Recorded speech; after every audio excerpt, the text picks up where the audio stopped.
제가 고등학교 때 롤러스케이트를 한번 타러 가본 적이 있습니다. 사실 저희 때는 그 하얀 바지를 구하기가 쉽지 않았었고, 또 부모님이 하얀 바지를 입으면 빨리 더러워지기 때문에 잘 입히지를 않았어요. 그래서 이제 고등학교 때 이제 저희 형이 입던 하얀 바지를 깨끗하게 빨아 놓아서 멋을 부린다고, 이제 친구들 만난다고 롤러스케이트에 타고 이제 그 옷을 형 몰래 입고 갔는데, 제가 롤러스케이트를 그때 처음 타는 날입니다. 처음 타는 날. 그런데 롤러스케이트를 탈 때 제가 생각했던 대로 그 잘 움직이지 않더라고요. 그래서 몇 번이고 넘어지고 늘어지고 그랬는데, 보니까 이 하얀 바지가 시커멓게 더러워지고, 심지어는 스쳐다가 넘어졌기 때문에 이렇게 구멍이 나는 이런 정도의 옷이 이제 변해 버렸습니다. 그래서 이제 저희 형한테 이제 큰 그 야단 맞을 것을 생각하고 있었는데, 다행히 저희 형이 이해를 해 주셔서 야단을 맞지 않았습니다. 여러분 흰 옷을 입고 하루 또한 일주일, 한 달, 1년 동안 그 옷을 입고 살아갈 때 정말 깨끗하게 보존할 수 있는 사람 몇 명이나 될까요? 오늘 하나님께서도 이 땅에 인간을 만들 때 흰옷처럼 거룩한 백성을 하나님께서 창조하셨습니다. 아담과 하와라는 인물을 창조했죠. 거룩한 백성으로 창조했고 거룩한 삶을 살 수 있도록 창조했습니다. 그런데 흰옷과 같이 그 깨끗하고 보기도 좋은 그 모습처럼 그 인간을 그렇게 만들었는데, 그들은 하나님과의 그 관계 속에서 맺었던 그 언약이 있는데, 동산 안에 있는 중앙에 있는 선하게 알게 하는 나무의 열매를 따먹지 말라라고 이야기했습니다. 이것은 언약이었고 하나님의 권위였고 관계의 증표였습니다. 그런데 중요한 것은 아담과 하와가 하나님의 언약과 하나님의 권위와 하나님의 그 관계에 맺어진 그 언약을 여러분이 잘 아시다시피 파괴해 버렸습니다. 그 파괴의 원인이 뭐냐면, 파괴의 원인이 여러 가지 사람들이 이야기하지만 결국은 누가 주인이냐 이겁니다. 누가 주인. 하나님처럼 나도 높아질 수 있다는 인간의 바램. 그러니까 아담과 하와가 내가 하나님 된다 이 이야기가 아니라 another God, 나도 또 다른 신이 될 수 있다 이거예요. 원문에는 분명히 God, 이게 스몰 God입니다. 나도 하나님처럼 나도 신이 될 수 있다. 곧 나도 너와 같은 권위와 너와 같은 위치에 서 있을 수 있다. 그러니까 아담과 하와의 그 죄는 나도 주인이고 창조자고 높은 사람이 될 수 있다.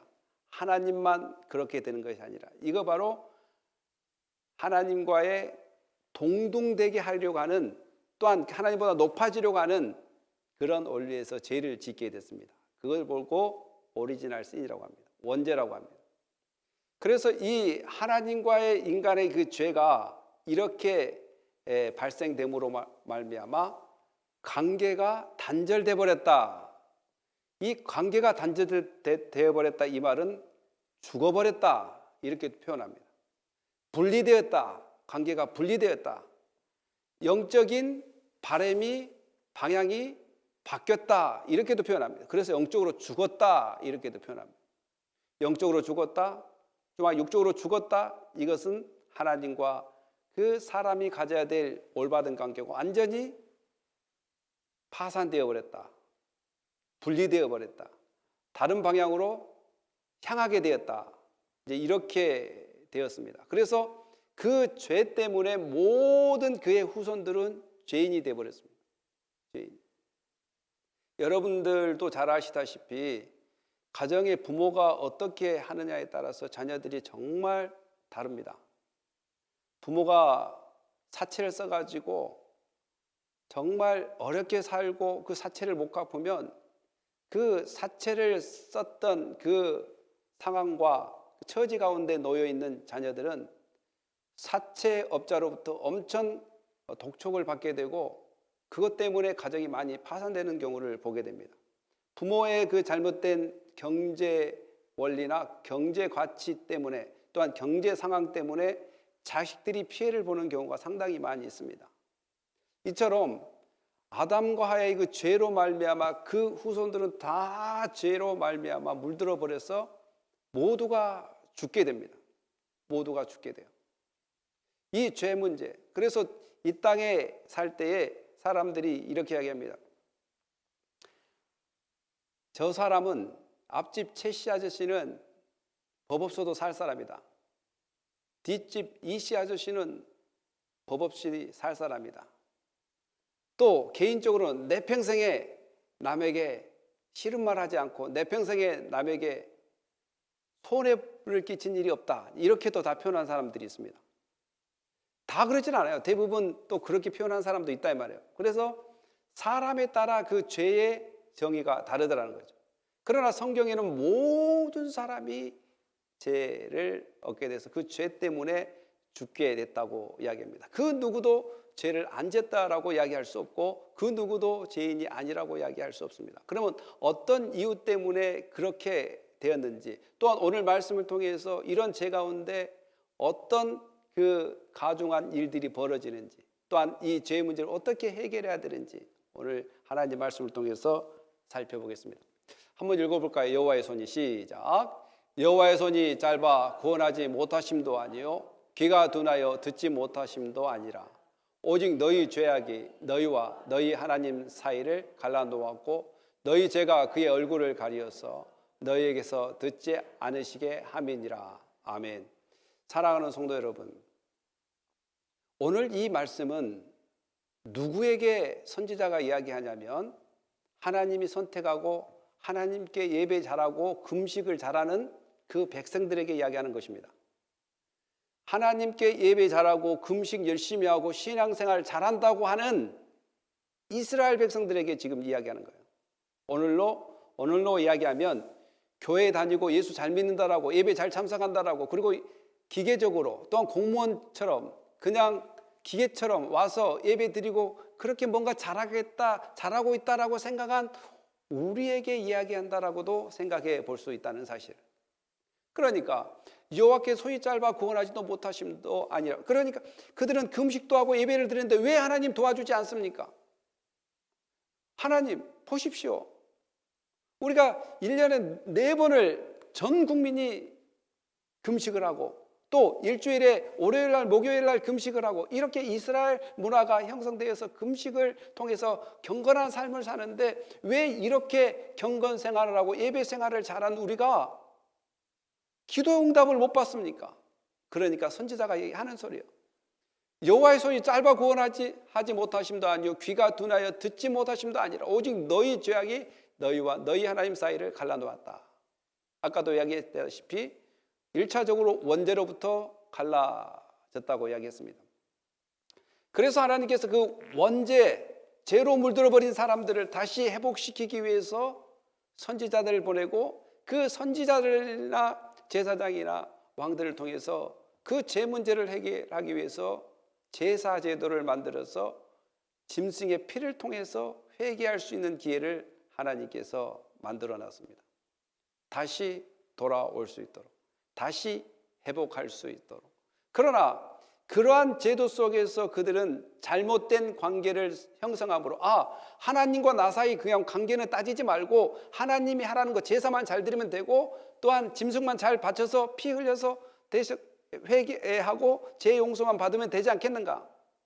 그분이 하라는 것만 잘하면 되지 않겠는가? 이렇게 생각을 해버린다는 것이죠. 하나님께서 원하는 것은 이걸 통해서 하나님과의 관계를 회복하고 관계 속에서 살기를 원하는데, 그러니까 여전히 자기가 왕이 되어버린 것입니다. 원죄를 지었던 것도 아담과 하와가 했던 것이 뭡니까? 자기들이 왕 되고 싶어서 그런 거였습니다. 나도 하나님 되고 싶다. 하나님 되고 싶다. 하나님처럼 높아지고 싶다. 그런데 참된 회개는 하나님을 하나님 자리에 갖다 놓고 나는 그의 피조물 자리에 갖다 놓는 것이 참된 회개입니다. 믿습니까? 내가 하나님 되려고 하는 것이 아니라 내가 그의 피조물 되고 나를 창조한 하나님이 나의 왕이 되시고 주인 되시는 것, 이것이 참된 회개입니다.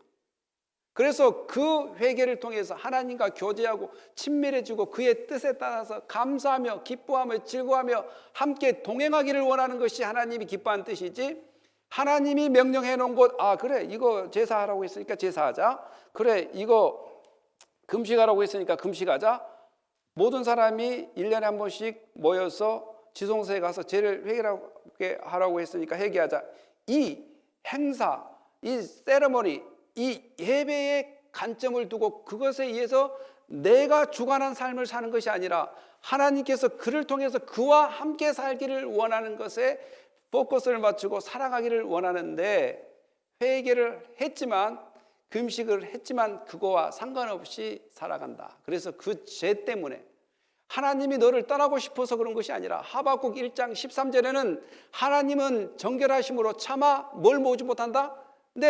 악을 보지 못한다는 것이. 하나님께서는 정결하심으로 차마 악을 보지 못하신다. 그러니까 하나님께서 그들을 떠난 것이 아니라 그들이 죄에 가득 차 있고 죄로 물들어 있기 때문에 하나님이 가까이 가고 싶어도 본질적으로 하나님은 거룩하시기에 차마 악을 못 보신 분이기 때문에 같이 할 수 없는 이 상황, 누가 이렇게 만들어버렸냐? 너희들이 그렇게 만들어버렸다라는 것입니다. 로마서 5장 12절에 이렇게 기록되어 있습니다. 한번 읽어볼까요? 그러므로 시작. 그러므로 한 사람으로 말미암아 죄가 세상에 들어오고 죄로 말미암아 사망이 들어왔나니 이와 같이 모든 사람이 죄를 지었으므로 사망이 모든 사람들에게 이르렀느니라. 아멘. 아까도 이야기했다시피 아담 한 사람으로 정말 이 죄가 들어와서 모든 사람들이 높아지고 싶어합니다. 모든 사람들이 주여 하고 싶습니다. 주여, 주여. 누가 주냐? 하나님이 주가 아니라 내가 주단 말이야. 내가 주다. 그것을 탐함으로 또 그것을 지향함으로 말미암아 죄가 들어와서 모든 사람이 죽게 되었다. 그리고 죽었다. 이 죽었다는 것은 육체적으로 죽었다는 것이 아니라 영적으로 죽었다는 것이 아니라 분리를 이야기한다는 것이었습니다. 하나님과 관계가 단절되었다. 영적으로 가야 될 방향에서 반대 방향으로, 죄악의 방향으로 가버렸다. 이 의미입니다. 그러면 구체적으로 이렇게 죄 문제 때문에 갈라졌다고 이야기하는데 그 죄가 어떤 죄가 있을까요? 한번 봅시다. 이는 시작. 이는 너희 손이 피해 너희 손가락이 죄악에 더러워졌으며 너의 입술은 거짓을 말하며 너희 혀는 악독을 내밀어 공의대로 소송하는 자도 없고 진실하게 판결하는 자도 없으며 허망한 것을 의뢰하며 거짓을 말하며 악행을 잉태하여 죄악을 낳으며. 아멘. 여기에 손이 나오고 손가락이 나오고 입술과 혀가 나옵니다. 이것은 뭐냐면 행동과 말로 죄를 짓고 산다 이것입니다. 행동과 말로. 더 나아가서는 예수님께서 정의하기를 생각까지로도 죄를 짓고 산다. 오늘 이 예배 가운데도 그럴 분은 없겠지만 죄를 짓는 사람도 있습니다. 예배 가운데 불평을 하거나 예배 가운데 하나님을 높여드리지 않고 또한 나의 중심으로 예배를 드린다 할지, 또한 예배 가운데 짜증을 낸다 할지, 말씀을 들을 때 빨리 끝났으면 좋겠네 이런 식으로 예배를 드린다 할지, 또 예배를 드릴 때 정말 전심과 전력과 온 마음과 뜻과 정성을 다하여 예배를 드리지 않는다 할지, 그러니까 제가 꼭 말과 또한 행동뿐만 아니라 우리의 마음가짐과 생각까지도 예배를 드리는 순간도 죄 짓는 사람이 많이 있다는 것입니다. 예배를 듣는 순간도 예배 내가 원하는 스타일로 안 하면 짜증이 나요. 아니 왜 예배를 저런 식으로 인도하냐, 또 말씀은 왜 저리 길게 하고 또한 성경 말씀이 아닌 말을 왜 이렇게 많이 이야기를 하느냐, 막 여러 가지 예배 시간 자체에도 죄를 짓는데 혈안이 되어서 인간이. 아니 여러분들만 그런 거 아니라 저도 그렇다 이 말입니다. 저도 다른 목사님 예배 제가 아침에 10시에 또 영어 예배 드리잖아요. 그러면 영어로 듣는데 얼마나 힘들겠어요. 영어로 드리는데 그러면 막 때로는 막 고개가 돌아가려고 막 이렇게 하다가도 정신 확 차리고, 아니 목사인 저도 예배 드리다가도 막 머리가 돌아가려고 맷돌 돌리고 그러면 막 이런 마음이 막 있는데, 얼마나 여러분들은 더 그러겠어요. 막 잠은 오지 마음과 뜻과 정성을 다 예배 드려라. 예수님 뭐 마음과 뜻과 정성을 다 예배 드려요. 그냥 잠오면 자게 하고 그냥 빨리 예배 끝나고 집에 가서 좀 쉬었으면 좋겠습니다. 아, 주일만큼은 야 너네들 모든 것을 스탑하고 주일만큼이라도 좀 온전히 하나님을 찬양하고 형제 자매 간에 교제를 좀 했으면 좋지 않겠니라고 이런 주일 제도를 만들었는데도 불구하고 뭘 그런 걸 하십니까? 그냥 예배만 빨리 드리고 집에 가서 그냥 예전대로 했다시피 그렇게 살랍니다. 막 이렇게 막 이 예배 중간에도 엄청난 생각들이 왔다 갔다 할 것입니다. 여러분 어떻습니까? 그러니까 말과 행동의 죄뿐만이 아니라 생각과 마음에 품는 모든 것들이 예배 시간 가운데도 일어난다는 사실. 그렇다면 이 손과 입술과 혀가 얼마나 밖에 가서는 더 심하겠습니까? 예배를 드리겠다고 한 자리에도 짜증내고 속으로 불평하고 그러는데, 이 예배를 드리지 않는 바깥 세상, 또한 밖에 나가서 삶을 살아갈 때 얼마나 사람과 관계 속에 이기심과 탐심, 그러한 것들이 작동을 하겠습니까? 말을 하겠습니까? 행동을 하겠습니까? 이 진실한 판단이 없고 공허한 것, 허망한 것을 바라보면서 살아가는 사람, 그것이 다 맞는 것 같지만 맞다라고 그 누구도 그 말에 동의해 주지 않는 말이라 할지라도 자기가 맞으면 맞다라고 생각하고 살아간 이 세상, 이것을 바로 내가 주인된 세상이라고 이야기합니다. 내가 주인된 세상. 세상 사람들이야 자기가 주인돼서 산다라고 이야기하지만 우리는 주님 주님 주님 주님 하면서 주님 한 분밖에는 사랑할 분이 없고 주님 한 분밖에는 예수밖에 없다라고 고백한 우리들이 주님이라고 이야기하면서 그 주님이 내가 되어서 오늘도 살아간다면 그 죄를 자범죄라고 이야기합니다. Actual sin. 아까는 오리지널 sin, 아담 하와로부터 모든 사람이 죄를 짓게 됐다는 죄라면, 오늘도 내가 주인 돼서 나를 이끌어간 모든 삶은 바로 자범죄에 해당됩니다. 자범죄. 내가 주인 돼서 하나님께서 예수 그리스도를 통해서 이웃을 사랑하라 그러면 사랑해야 될 텐데 사랑하지 않는 삶이 바로 내가 원하는 삶이에요. 나의 삶을 내가 주장해 나가는 삶이 바로 내가 주인된 삶을 살아가는 것입니다. 이것을 보고 자범죄라고 이야기합니다. 스스로 계속 짓는 죄. 그러니까 오리지널 신, 언제나 자범죄는 분리될 수 없는 것입니다. 원죄로부터 시작해서 이 자범죄가 계속해서 형성되는데, 이 모든 그 두 죄의 특징은 하나님이 주인이 아니라 내가 주인된 삶입니다. 내가 주인. 그래서 모두가 죄로부터 자유할 수 없다. 예수님께서는 그 죄를 아까도 이야기했다시피 지금 이 손과 혀로만 아니라 이 마음을 품는 것까지 죄라고 이야기하는데, 심지어 미워하는 것까지 죄라고. 우리 한번 읽어봅시다. 우리는 시작. 우리는 형제를 사랑함으로 사망에서 옮겨 생명으로 들어간 줄을 알거니와 사랑하지 아니한 자는 사망에 머물러 있느니라. 그 형제를 미워하는 자마다 살인한 자니 살인한 자마다 영생이 그 속에 거하지 아니하는 것을 너희가 아는 바라. 이렇게 생각해 본다면 그 앞집의 김씨 아저씨, 뒷집의 이씨 아저씨, 그리고 나는 남을 서운하게 한 적도 없고 남에게 피해되는 일을 하지 않았다, 나는 남에게 손해될 일, 남에게 상처될 일을 하지 않았다라고 주장할 수가 있겠는가? 형제를 미워하는 자마다 살인한 자, 이것을 누구에게 이야기하는 것입니까? 요한일서 3장 14, 15절은 역시 누구에게 이야기하는 거예요? 크리스찬들, 믿는 사람들에게 이야기하는 것입니다. 믿는 사람들. 믿는 사람들 안에 이러한 죄악들이 살아있습니다. 형제를 사랑하러 사망에서 옮겨 생명으로 들어간 줄을 알거니와. 이러면 우리가 잘못 생각합니다. 그러면 형제만 사랑하면 사망에서 옮겨 생명으로 인도되냐? 이 뜻이 아니라 예수 그리스도를 구주로 영접하는 사람은 바로 형제를 사랑하게 되어 있다는 거예요. 예수님이 원하는 것은 하나님을 사랑하고 네 이웃을 사랑하는데, 바로 내가 구원받았다, 내가 예수를 믿는다는 것을 어떻게 증거하느냐예요. 바로 형제를 사랑함으로 증거가 되는데, 제가 여기서 이제 1년 8개월 동안 있으면서 저희 교회에 어제 저번 주에 한 번 또 오셨고 35명 37분이 이제 왔다 갔다 하는데,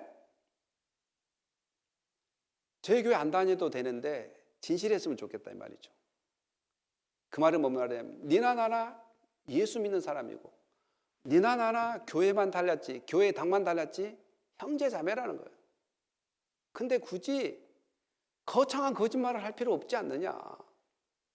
거창한 거짓말. 내가 큰 교회를 다녔다가, 엄청 큰 교회를 다니다가 거기에 권사님, 장로님 직분을 주려고 하는데 그걸 마다하고 개척교회를 섬기려고 자기는 왔다는 거예요. 저는 그런 줄만 알았죠. 그런 줄만 알았어요.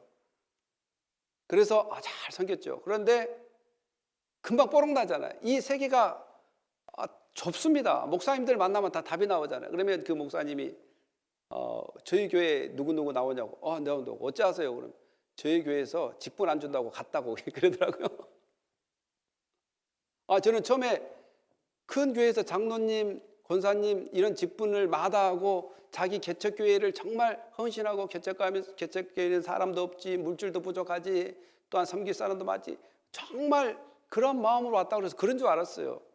근데 우리가 남이냐고, 교회만 달랐지 우리가 다 예수 안에서 형제 자매 아니겠습니까? 근데 굳이 그렇게 말할 필요가 없다. 바로 얼마 입으로 이렇게 행위로 이렇게 거짓말할 필요가 뭐가 있는가? 형제를 사랑하는 것은 뭘까요? 바로 우리가 예수 안에 한 피로 맺었다는 그런 마음을 가지고 협력하는 것이, 우리가 예수를 안 믿는 사람도 도와야 되겠지만 예수 믿는 형제 자매가 서로 연합하여 또한 한 몸을 이루는 것이 하나님 보시기에 그렇게 거룩하고 그렇게 아름다운 그 행위고, 오늘 이 요한일서 3장도 마찬가지로 형제를 미워하는 자마다 살인한 자니 살아있는 자마다 영생이, 살인하는 자마다 그 영생이 그 속에 거하지 아니한다. 그러니까 이걸 예수 믿는 사람이라고 이야기해야 될까, 믿지 않는 사람이라고 이야기할까, 저는 잘 모르겠어요. 근데 성경은 형제 자매를 미워하고 그렇게 살인하는 자는 영생이 없다라고 이야기하네요. 이것은 예수를 안 믿는다라는 말도 됩니다. 예수를 안 믿는다 이 말은 정말 예수님의 가르침을 따르지 않는다.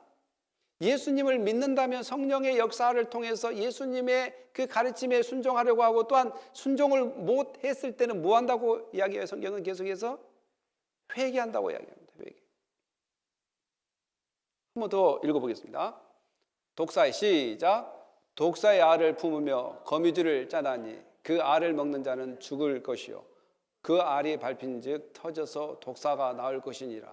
그 짠 것으로는 옷을 잃을 수 없을 것이요 그 행위로는 자기를 가릴 수 없을 것이며 그 행위는 죄악의 행위라. 그 손에는 포악한 행동이 있으며. 얼마나 이스라엘 백성들이 그렇게 악하고 포악한 행동을 했으면 독사를 비유하고 이 거미줄, 독사는 독이 있어서 사람을 죽이지 않습니까? 이 거미줄은 그 네트를, 거미를 쳐서 파리들이나 곤충들이 걸려서 거기서 죽게 하는, 네트를 쳐서 그렇게 함정을 만들어서 죽게 하는. 그러니까 오늘날과 같이 다 예수 믿는다고 하면서 진실을 찾아볼 수가 없어요. 물론 그러면 목사님, 성도만 그럽니까? 목사님들도 그런 사람이 있대요. 마찬가지.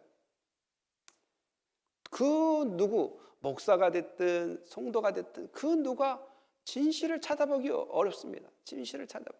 근데 이 독사처럼 독을 줘서 죽게 하고 거미처럼 네트를 쳐서 거기에 곤충들이 걸려들어서 그들의 그 피를 빨아먹는 그 거미처럼, 오늘 우리 신앙인들이 예수 믿는다는 그 허울 좋은 말 속에 얼마나 자기 이익 속에 빠져 있는지 모릅니다. 이익 속에. 자기의 이익, 자기에게 손해되면 정말 쉽게 포기해버리고, 자기에게 이익이 되면 그 이익을 따라 얼마나 붙잡고 나가는지 모르겠습니다. 그걸 보면 여러분도 아실 것입니다. 사랑하는 성도 여러분, 그 네트를 쳐서 거미가 곤충이 함정에 걸려들어서 빨아먹는다고, 피를 빨아먹고, 그러면 이 비유에 의하면 잘 살 것 같죠. 그러나 자기를 갈 수 없으며 옷을 잃을 수 없다. 그 네트로 옷을 만들 수 없다는 거예요. 여러분, 거미줄로 옷을 만들 수 있을까요? 없습니다. 만든 사람 못 봤어요. 근데 다른 곤충에서 옷을 만드는 것은 봤어요. 어떤 곤충이죠? 예, 애벌레, 예, 누에고치, 예, 예. 그걸로는 옷을 만들 수 있지만 거미줄로는 안 됩니다. 그래서 요한일서 3장 17, 18절은 뭐라고 한 거 읽어봅시다. 누가 시작. 누가 이 세상의 재물을 가지고 형제의 궁핍함을 보고도 도와줄 마음을 닫으면 하나님의 사랑이 어찌 그 속에 거하겠느냐. 자녀들아, 우리가 말과 혀로만 사랑하지 말고 행함과 진실함으로 하자. 아멘. 형제의 궁핍함을 보고 마음을 닫으면 하나님의 사랑이 어찌 그 속에 있겠는가. 그러니까 율법을 잘 지키고 금식을 하고 또한 예배를 잘 드리는 것이 뭔가? 내가 금식을 하고 경건에 살아가는 것이 뭔가? 하나님의 사랑의 전달자가 되는 것인데 1차적으로 교회 예수 믿는 형제 자매들을 서로 사랑하는 거예요. 그 사랑이 넘쳐서 밖으로 나가는 것입니다. 그 큰 세상을 변화시키기 전에 내가 하나님 사랑 안에서 젖어야 되고 내가 그 하나님 사랑을 가지고 내 주위에 함께 신앙생활한 형제자매를 사랑할 수 있어야 되고 그 사랑이 바로 이웃에게 넘어가야 되고 또한 그 이웃에 넘어간 사람은 이 국가에 넘어가야 되고 이런 식으로 점층적으로 이 사랑이 증거돼야 되는 것이죠. 그래서 제가 여러분들이 서운하게 생각할 줄 모르겠지만 가장 신앙의 그 역점과 중점과 중요성을 두는 것은 저희 가정입니다. 내가 우리 애들을 성경 말씀으로 잘 가르치지 못하고 기도의 생활, 여러분도 보셨지만 수요일 날 저희들이 어른들도 하기 힘든 이 시대에 하기 힘든 1시간씩 여기서 수요일 날 막 기도를 해요. 잠을 자는지 기도하는지 모르겠지만 1시간씩이에요. 그러나 저희들이 내가 죽을 때까지는 그렇게 하고 그들이 진실된 믿음인지 거짓된 믿음인지 모르겠지만 내가 할 수 있는 범위는 그들이 믿음대로 살아갈 수 있도록 해야 되는 거예요. 바로 이것이 내 자신이 먼저 은혜를 받고 내 가족이 먼저 은혜를 누리게 하고 또 그 사랑이 넘어갈 수 있게끔 하는 것. 바로 그리스도인들이 형제 자매를 사랑하지 않는 것은 그 형제 자매를 구원하기 위해 십자가에 돌아가신 예수 그리스도의 피값을 어떻게 보면 가치 절하하는, 평가 절하하는 그런 의미로도 다가올 수 있습니다. 그러니까 예수님의 그 피값이 정말 위대한 피값이라면 그 피로 사신 그 형제 자매를 사랑하는 것이 얼마나 신앙의 경건이고 예수 그리스도가 원하는 진짜 구원받는 사람들이 해야 될 일인가를 이렇게 성경을 통해서 이야기해 주고 있다는 것입니다. 예수님뿐만 아니라 여러분 가정도 마찬가지일 것입니다. 여러분 자녀를 놓아보신 분들은 알겠지만 좀 형제끼리 사랑하면 부모의 마음이 흡족하지 않습니까? 얼마나 흡족합니까? 나한테 뭘 많이 안 갖다 줘도 나에게 뭘 효도한다고 카네이션 안 달아줘도 형제 자매 사랑하고 그 사랑과 우애가 넘치면 그것만 보면 부모의 마음이 어떻습니까? 풍성해집니다. 풍성해. 그리고 형제 자매가 서로 우애 깊게 사랑하지 않는 사람 치고는 그렇게 형제 자매가 우애 깊게 사랑한 그러한 형제 자매는 당연하게 부모에게도 효도하게 돼 있다는 사실을 우리는 많이 보게 되는 것을 발견하게 됩니다. 형제 간에 사랑을 하지 못하면 그 낳은 부모에 대해서 때로는 수치감을 주는 경우도 보게 되는 것입니다.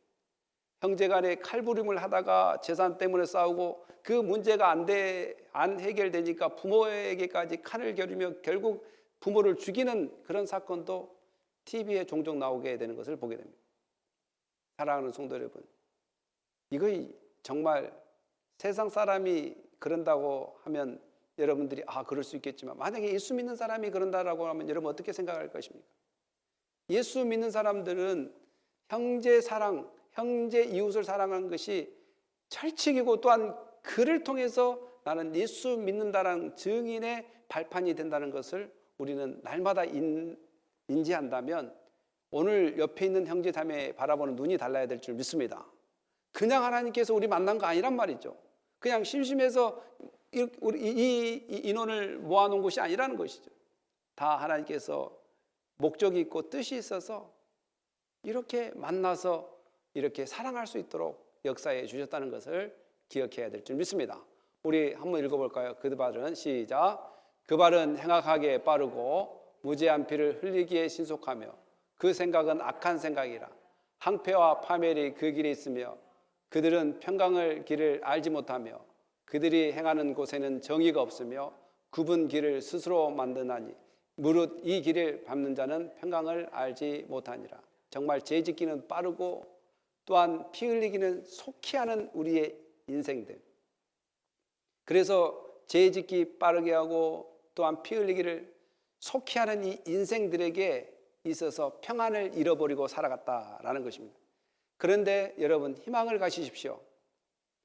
여러분들 이 앞에까지만 보면 답답합니다. 그래 나도 죄인이고 이 예배 시간조차도 정말 안절부절 막 그런 평안을 가지고 예배를 드리지 못하고 또한 정말 이 예배 시간에 마음과 뜻과 정성을 가지고 예배 드리지 못하고 그런 삶을 살고 또한 밖에서 나갔었던 말과 행위로도 이렇게 죄를 지었다면 그 누가 죄에 앉은 사람이 있겠는가? 그러면 이 죄 문제를 어떻게 해결해야 되느냐? 여러분 인정해야 됩니다. 나도 이스라엘 백성처럼 이렇게 말과 해로 죄를 지었다는 것도 인정해야 되고 또 생각과 마음으로 품고 죄를 지었다는 것도 인정해야 될 줄 믿습니다. 그런 사람에게 필요한 것이 바로 뭐냐면 예수 그리스도라는 것입니다. 우리 누가복음 1장 79절 읽어보죠. 어둠과 시작. 어둠과 죽음의 그늘에 앉은 자에게 비치고 우리의 발을 평강의 길로 인도하시리로다 하니라. 이것은 예수께서 이 땅에 왜 태어났는가? 예수님께서 이 땅에 왜 오셨는가? 우리의 발을 평강의 길로 인도하시기 위하여 평강을 알지 못하고 죄로 골머리 싸매고 있는 우리 인생들 또한 늘 죄 속에서 공장에서 물건을 생산하듯이 우리 죄를 생산하고 있는 우리의 이 상황을 그 누가 알아주냐 이 말이죠. 내가 죄 없다라고 말한다고 해서 죄가 없어진 것도 아니고 내가 착한 척 한다고 해서 그걸 착하게 인정해 주신 하나님이 아니시고 그러니까 그 누구도 인정해 주지 않는 이런 사연, 그 사연 앞에 예수 그리스도께서 이 땅에 오셨습니다.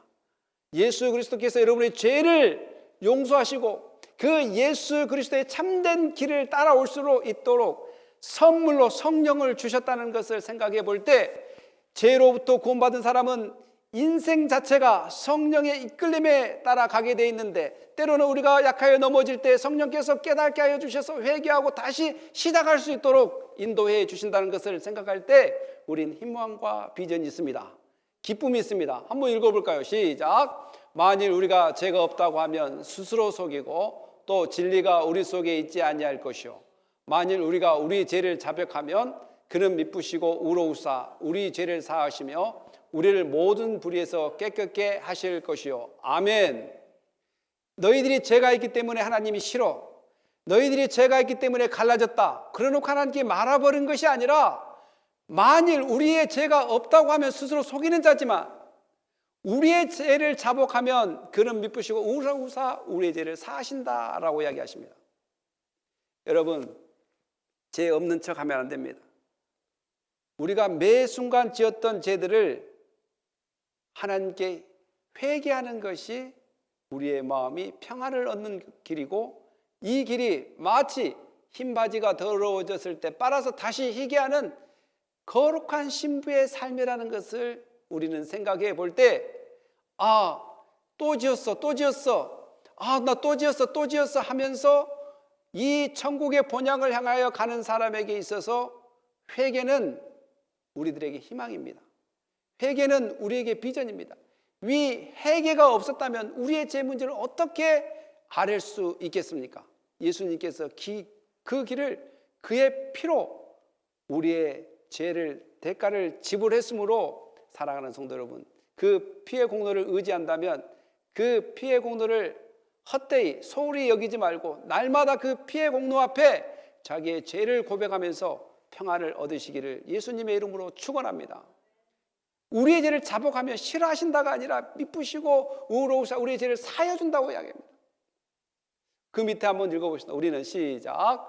우리는 그리스도 안에서 그의 은혜와 풍성함을 따라 그의 피로 말미암아 속량 곧 제사함을 받았느니라. 아멘. 이제 여러분 누구 것이 됐습니까? 예수님께서 여러분들 핏값으로 사셨습니다. 여러분 누구 거죠? 예수님의 것이라고 이야기할 수 있습니다. 우리는 하나님의 자녀입니다. 우리는 예수 그리스도의 소유입니다. 우리는 성령의 인도하심을 받는 그러한 사랑받는 자입니다. 하나님의 자녀요 예수 그리스도의 소유된. 그래서 주인이 누굽니까? 네, 예수님을 주여라고 이야기합니다. 사랑하는 성도 여러분, 회개는 주님으로 여기는 것이고 나는 그의 종으로 여기는 것입니다. 그러니까 내가 주장해야 될 것을 내려놓고 그분이 원하는 길을 가는 것이 회개라는 것입니다. 그 일이 잘 되지 않을 때 그것을 보고 죄악된 삶이라고 이야기하는 것입니다. 회개해야 될 사람이 회개하지 않을 때 죄악된 삶을 산다라고 이야기합니다. 여러분, 예수님께서는 여러분에게 진리의 말씀을 주셔서 오늘도 그 진리를 따를 때 평화와 자유가 있게 하셨고, 예수 그리스도는 여러분을 죄짐을 주고 쓸어 넘어지기 위하여 바라시는 분도 아니고 외면하시는 분도 아니고 구경하신 분이 아닙니다. 적극적으로 피를 흘려서 예수의 피로 말미암아 내 죄를 자복하라고 이야기하십니다.